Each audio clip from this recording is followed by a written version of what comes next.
Welcome to the R7 podcast, sponsored by M is Good. R7 is an innovative, God-inspiring process that explores personal and professional purpose. R7 analyzes 7 strategies to transform your vision and find direction in your organizational marketing.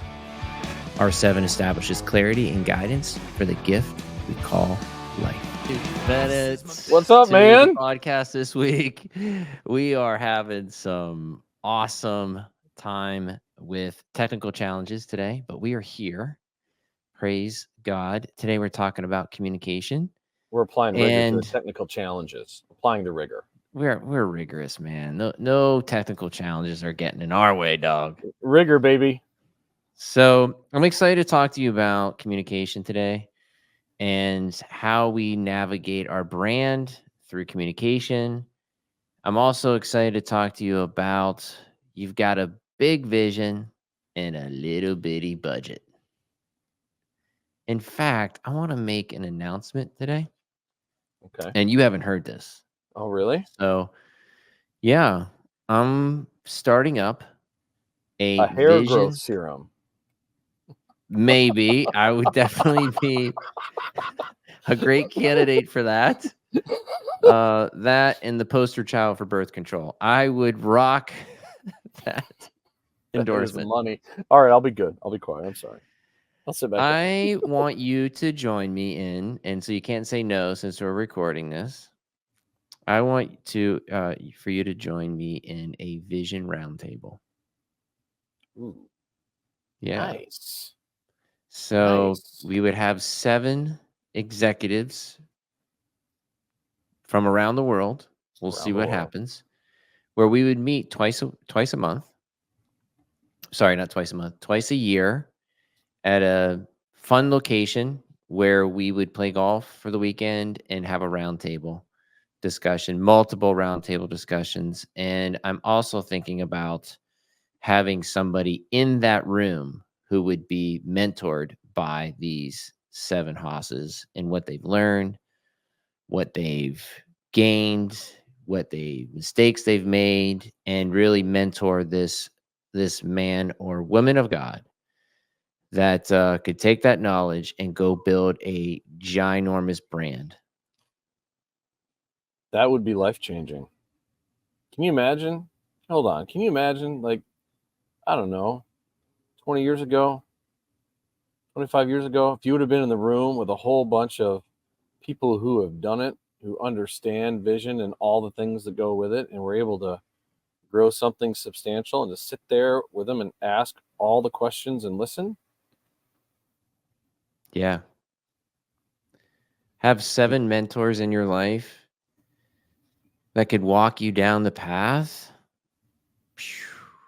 So, yeah, it'd be a fun place that we would go, and twice a year, and we just, we see what happens. I would definitely have an agenda of, like the vision. What is it? Where are we going? Yep. It's the brand. How are we communicating it? What are you doing? What, like you just, like whoever this candidate would be would expose himself, to us and, mentally, emotionally, physically, spiritually, and just open themselves up and say, here's my brand, and just crush me. Now, there are other organizations that do this. I know like C12 and is there Vista that does this, where it's like a monthly fee and you go do it. You go kind of, amongst other business owners, but you're kind of in it together. So is this almost like a Shark Tank for Jesus? Is it for Jesus? I hope so. Jesus, man, what are you talking about? It's almost like a Shark Tank, but you get everybody instead of just one person. Yeah. Right? Because you got to talk about what, here's what I'm trying to do. Here's what I feel the calling is and my call to action and what I want to be able to pull off. And I need all of you other 7 people to cheer me on, pour into me, and help me get it going. I mean, I think it would be powerful for the people, the 7 mentors, but also the person who's being mentored. I think it would be for sure incredibly powerful. So for sure, I can't imagine being in that room and learning from all kinds of people and you. It would be amazing, man. I Yeah. like your idea a lot. You like the idea? Yeah, I do. I think it's pretty cool. Yeah. So we'll just TBD that for now. I want to, come out of this and just sort of build on it and look at what we could do. I have some places where we could go. It'd be definitely a fun golfing, experience. But let's kind of turn here. We know we got limited time today, so it's going to be a short podcast. But I really want to talk about communication, something that's been on my heart the last couple weeks. Gross impressions, working with executives, men and women of God from around the country. 12 to 15 meetings a week. Big brands, small brands, organizations that are spending a lot of money, and organizations spending a little bit of money. What's the difference? And so I want to open up the discussion today and talk about gross impressions. I want to talk about we're heading into an election. I think we're like 78 days to the election, and how we are being bombarded with massive impressions to get your vote right now. And your brand competing amongst all this noise is really, really tough. And so how do you cut through the noise? Do you even get in the line to cut through the noise? What are your thoughts here? Well, okay, first of all, to cut through the noise, the temptation is there, isn't it? It's got to be there at least a little bit where your brand or you and your brand are like, "Hey, if I give at least a little bit of a political leaning Mm, message, I'll get a portion of people." But then the mhm. problem is you ignore everybody else. I mean, we saw Yeah, how bad that went with Bud Light, right? We've talked about that, I think, a few podcasts ago. yeah. So you kind of got to stay out of the political wrestling match tug of war, don't you? Well, I mean, from a spending perspective, it's really hard unless your messaging isn't on point, to break through that noise. I mean, it is loud and it's consistent and it's it's a lot of craziness. A lot of emotion is behind this election than any other election, I think. They always say the next election is the most important election, but I just think about your brand and it just doesn't have the power, the financial power to compete. So I would say hold fast. My advice is, pull it back because you're not gonna the conversion's gonna be weak or not there at all at this particular juncture. And then coming out November 6th, I think it is, or I'm sure we vote, but that first week in November, then kick it up after the election. You have a better Yeah. chance. You think you give it like a week and then you kick it up hard going into the holidays, huh? Going to holidays, and then, right around December 15th, depending on your services, like your product, goods, or services, what you're doing, like, you go up to December 15th and say, this is the last day to guarantee shipping for Christmas. And then after Christmas, you hit it hard again because the Christmas noise is strong too. So, in today's culture and environment, you know, I would love to know what you think about this. What gets the most attention from a communication standpoint? We've talked before about limbic system, we've talked about narrative and the Mm. power of story. When we think about it today, as we're kind of rolling into the fall here in 2024, like what do you see from the seat you sit in, because you do this every day, that gets the most attention? Well, right now, what gets most attention is DT, Donald Trump. He's getting the most attention. So anything inflammatory that he is saying is getting attention. Um, on the Democratic side, what's getting attention is the silence. Like Hmm. they want interviews from Kamala, and Yep. they're not getting it. So them being silenced is not good. So to be able to compete in front of that is really tough. Um, you know, I think from a product standpoint, TikTok seems to be getting a lot of momentum right now. The TikTok shop, so those quick videos and that quick purchase on the TikTok shop is definitely gaining. But there's also Amazon. Amazon is always crushing it when it comes to consumers buying. That's all bottom of the funnel. So top of the funnel awareness, in education and fun is really doing well when it comes to conversion. So, okay, I have a question because again, we've talked about this before too. So, Donald Trump, make America great again. Hmm. Is Kamala Harris's campaign slogan vision really like what is it? Let's get this. Let's win this. I think it's yeah. Let's win this. Like, are you serious right now? Is there vision in let's win this? No, there's not. In fact, there was some rumblings. I haven't seen it, but there was some rumblings when Obama spoke. His vision was change. Yes, we can, and that rallied the nation, perhaps the world. And then when he Right. just spoke at the DNC, they were trying to kind of change that hope, like take his hope and say like we can win, like we're winning, and kind of spin that in a way to kind of catch some momentum. I don't think it worked.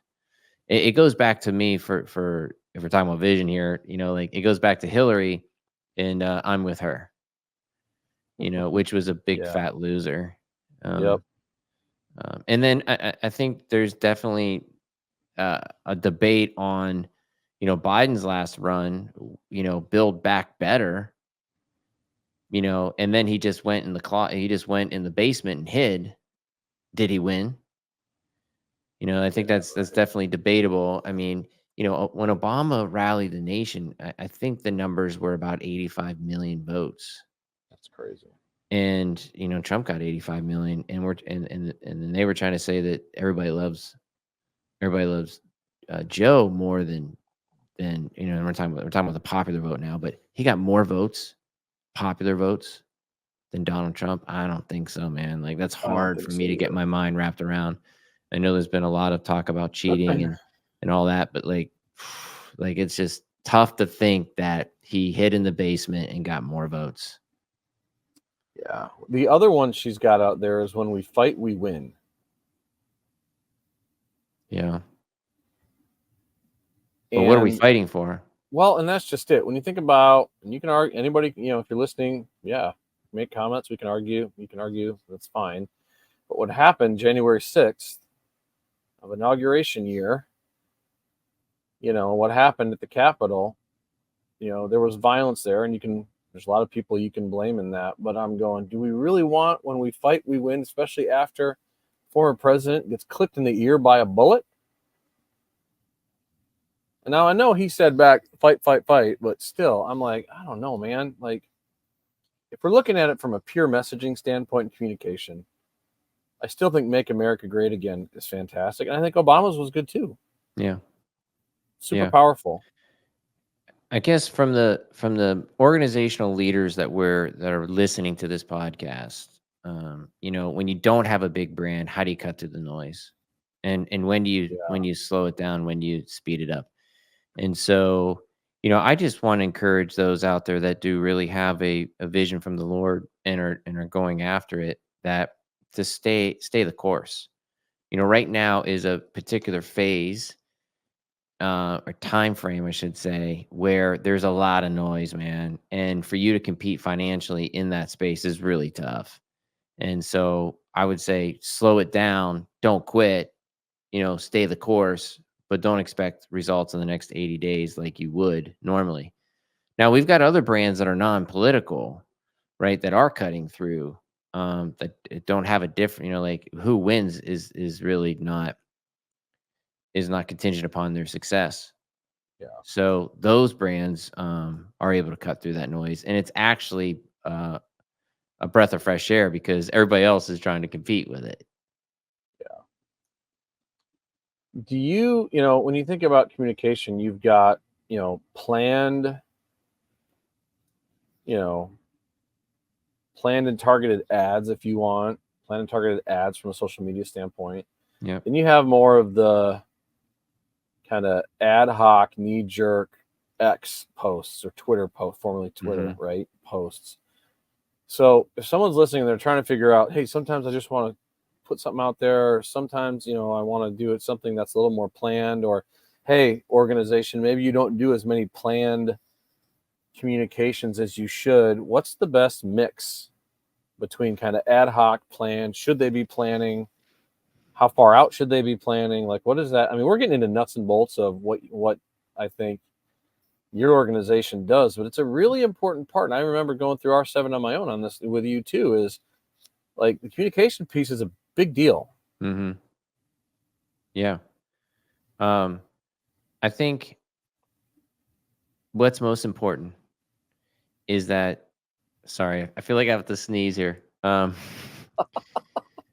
This think is how you know it's live.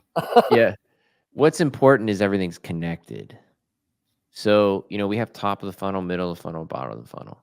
And so understanding your top of the funnel ads, your middle of the funnel conversion, your bottom of the funnel conversion. But the most important to all that is everything's connected.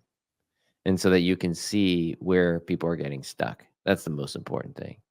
And so, when you look at Facebook, it's top of the funnel. You're looking to break the skull. Google is very much bottom of the funnel. It's intentional search. So they're searching for something. In Facebook, you're not really searching. TikTok, you're not really searching. Some people are using it as a search, but it's not there yet. And so, when you think about your brand and, whether you're doing a posted ad or planned ad, you got to make sure that everything is connected. So I hear at least once a week, well, we tried that, it didn't work. And I would say, yeah, but I see your stuff now. It's not connected and your messaging isn't on point. And so I'm glad you actually brought this up because Donald Miller came out with this messaging years ago. And it's something that we follow very closely here. And I think it's absolutely amazing. It's the theory that your organization, you, David Bennett, are not the hero, right? The client, the donor, the first time guest, they are the hero. David Bennett, you are the guide. So we are guiding our first time guests, our donors, our customers, our clients through a process. And as you build your process, you want to create a VIP experience. And so I'm really glad this came up because there's so many things that I look at nowadays that it's so sad that it's not a VIP experience. It's an awful experience. And this to me is poor leadership. This is poor vision. This is poor execution. When you're not creating a VIP experience for your client, donor, first time guest, customer, you are leading them down a road to vote for their feet or vote with their wallet where they are going to leave, just like David Bennett did just now. He left because because it was not an experience. No. So yeah, so you want to, as an executive, as an organizational leader, really want to think down to the most granular part of your organization and what is that experience. Undercover Boss is a great example of this, is that they don't ever come down and understand, okay, what is it that we're delivering on? We say at the top we're going to deliver, but what is it we're actually delivering on? And so this is where your digital marketing has to be on point, your experience, your product's got to be on point. And if it's not, it's not. It's not really that hard to tell that it's not. Can I share a story? Yeah. Okay, so this last spring, I was with a couple of my boys, and we went to go grab a sub at Firehouse Subs. Okay. Corporate headquarters, Jacksonville, Florida. Just put that out there. Okay. And so, whenever you're close to a corporate headquarters, they're going to test and try things there. So, like if you're in Atlanta, you're going to get first dibs on Chick-fil-A stuff. Firehouse Subs, Jacksonville. So we're sitting there. We walk in, and we realize that they've followed what everybody else has done to better control costs in terms of labor. And they've got the big screen there, and you got to order your own stuff and pay for it right there. So you don't ever have to talk to a human. Okay. And I'm like, I know McDonald's has gone that route. Taco Bell has gone that route. But I was like, Firehouse, really? Huh. Okay. So we order our stuff. We're sitting down eating, and this older gentleman comes in, and he's like, he tries to order, and the person's like, no, you got to order on the screen. He's like, I don't want to order on the screen. He's like, here, I'll come beside you and help you order on the screen. He's like, I'm not ordering on the screen. And the kid's like, no, it's okay. Like, you just tell me what you want. We can do this together. And he's like, no. He's like, this is horrible service. I used to come here all the time. I don't know who thought up this idea, but this is horrible. I'm not ordering on here. He goes, I will order from you. He's like, no, we got to put it on the screen. The kid keeps going, you got to put it on the screen. And I'm sitting there thinking, dude, just take his order and pop it in there. And he's like, no. So he just gets more and more upset till finally he just stomps out and leaves. And I sat there and I'm like, man, you know, where is the point we get to where it's too much automation, too much everything else that you actually lose the customer to begin with? Yeah, I mean it's a great example. I love it, but there's also a point where how much automation do you not have where people are experiencing automation Yep. that your process isn't automated, and it's frustrating.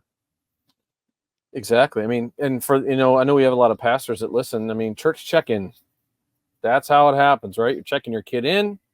Mm-hmm. There's a kiosk there normally. You got to check your kid in, print the sticker, put it on you, put it on them, and you go. But they normally will have a volunteer there in case you're running into issues or whatever to help you get through that.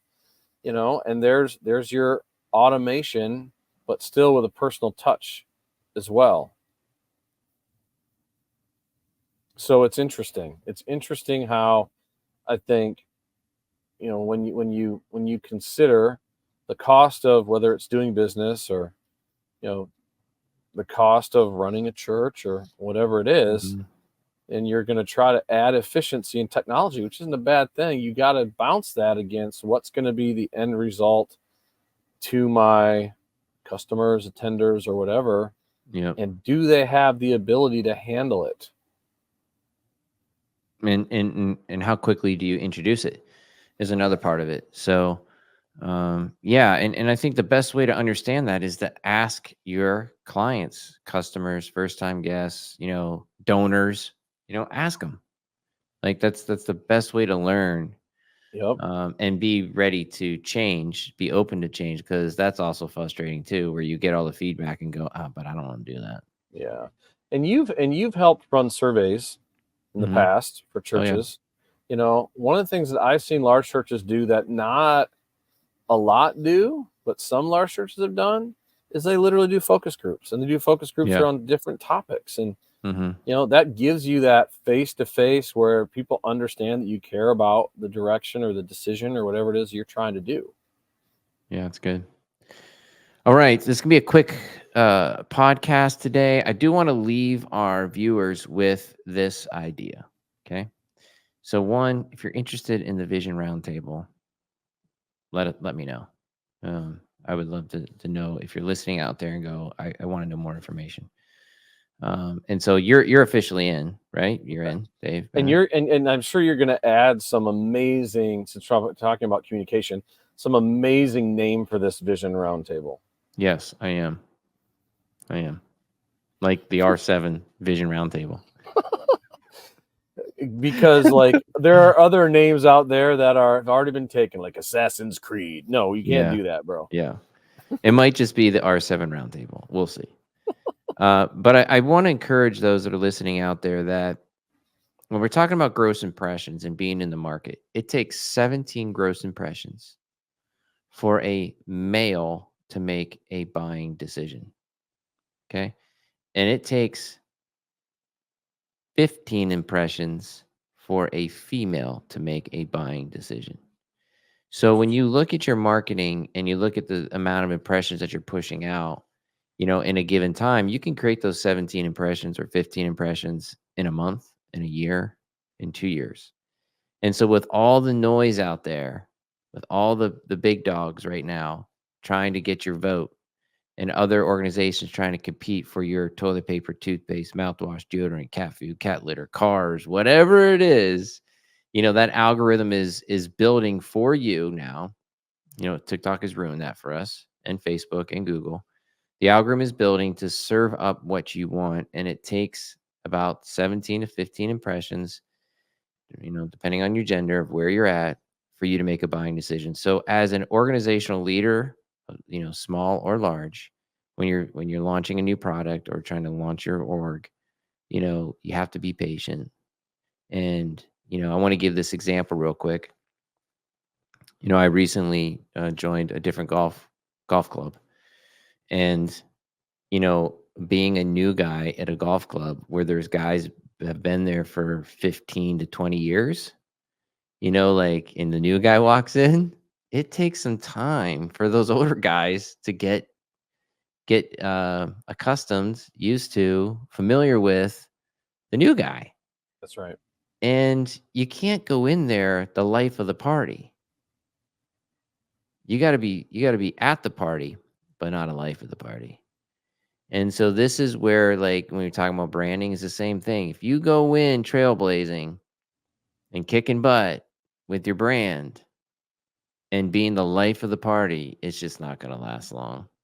Because there are other products, goods, and services that have been there for years that are going to clobber you. And so you got to make sure that, when you're at the party, that you have a good service, that there is a VIP experience, that your product is top notch, and you can compete with those other guys. I see your wheels turning. Well, the thing is, you know how it is. Someone sees an outlier, somebody that made a huge splash right out of the gate, like Prime is a great example, right? Prime energy drink, Prime sports drink, has to compete with Gatorade, Powerade, and Prime came in out of nowhere and just took market share immediately because of Jake Paul. That's not going to happen every time. Not at all. Think about how many coffee shops have opened after Starbucks that didn't make it. Yeah. So you're right. I mean, you've got to be in it for the long haul, celebrate the wins as they come, and stay focused. Thanks again for joining us. I want to give special thanks to our sponsor, M is Good. Want to learn more about M is Good? Go to misgood.com. Join us again next week as we continue to uncover the secrets to success with faith-based testimonies and the power of R7. Remember, destiny awaits, but time does not.